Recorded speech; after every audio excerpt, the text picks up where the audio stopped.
Happy Monday, everyone! Ang bilis talaga ng araw, Lunes na agad. Minsan talaga bitin ng weekends para magpahinga. Pero parang kami, hindi na kami nakakapagpahinga. Char. Work ng work, kala mo may 10 anak. Char. Magkakaroon din ng chance na makakagala din kami at makakapag-baby time. Mukha lang kaming walang ginagawa pero yung utak namin sasabog na sa stress. Ang dami talaga nagiging problema pero ganun talaga, laban lang. Lalo't na't hindi talaga madaling maghawak ng mga tauhan. Minsan na nga lang mapapaisip ka na pag masyado kang mabait ay inaabuso ka na nga. O siya, ang drama ko na. Yung tipong ginawa mo naman lahat pero hindi pa rin sila masaya. Char. O siya, ito muna yung Monday meal ko.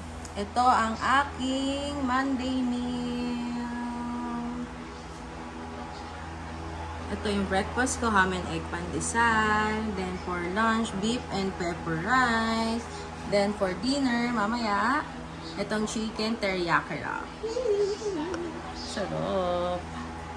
Naging mabait ka naman pero parang ikaw pa yung masama. Pinagsabihan mo lang naman pero parang ang sama-sama mong amo. Dito ko na lang talaga ilalabas yung tantrums ko dito sa mini vlog ko. Akala ata nila ang chill-chill lang namin. Naiintindihan ko naman kung may mga pinagdadaanan kayo pero wag yun naman ilabas yung mga ugali nyo sa kapwa nyo katrabaho. Pare-parehas lang naman kayo dun sa misweldo. Hindi naman kami nagkulang. Pag may pabor kayo, nagbibigay naman kami. Ang hirap lang minsan magsalita sa isang tao kasi magiging masama ka. Normal lang naman sa amo na mapagsabihan ng kanyang tauhan. Pero it doesn't mean na masama na siyang amo. Rights niya yun para magsalita. At nasa utak mo na lang yan kung paano mo yan i-handle. Kung good or bad yan sa'yo. At minsan ilugar din natin yung mga ugali natin. Kung may problema ka, magsabi ka. Pwede naman tayong mag-meeting. Ika nga nila, rules is rules. Matagal ka man o baguhan, ang isang tao ay dapat sumunod sa isang rules ng isang pinapasukan niya. Tahimik lang kami sa umpisa.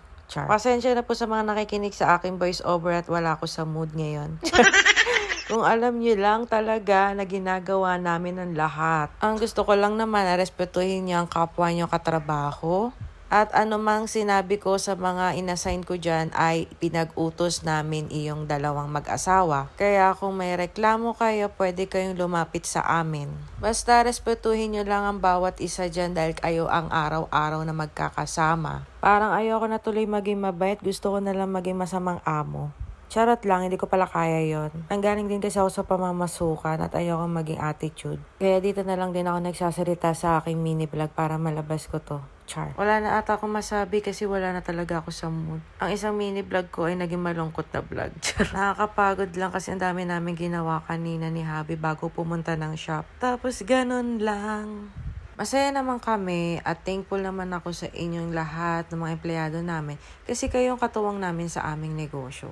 Basta yun lang, respetuhin nyo lang isa't isa ha. At sana mapakinggan nyo tong lahat. Dahil hindi ko kaya magsalita sa harap nyo talaga at baka sumabog lang ako. Yun lang. Bye!